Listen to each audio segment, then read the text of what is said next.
Hello mga kakita, welcome to my vlog mga kakita. Ako nga po pala sa Rosemary Vlog. Paano nga ba maglagay ng YouTube link sa mismong Facebook account natin?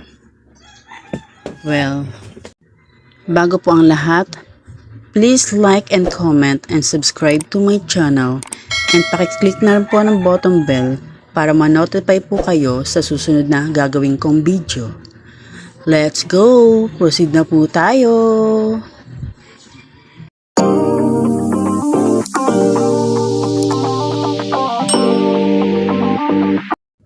Andito na po tayo mga kakita.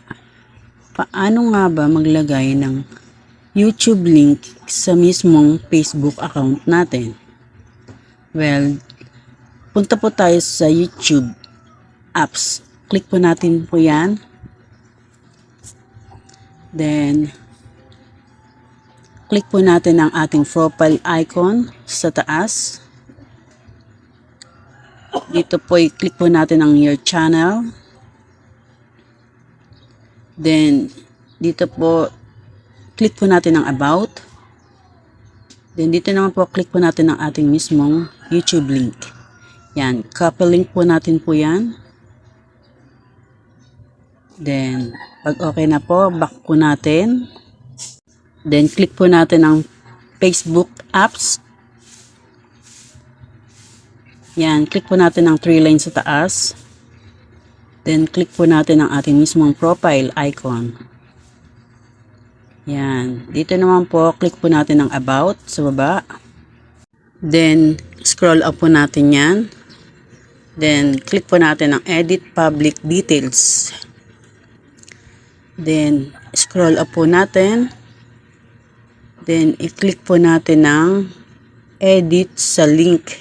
Yan, click po natin edit. Then, add website po. Click po natin yan. Then, i-paste po natin ang ating mismong YouTube link. Yan. Okay na po. Na-paste na po siya. Then, dito naman po public. Then, save na po natin sa taas.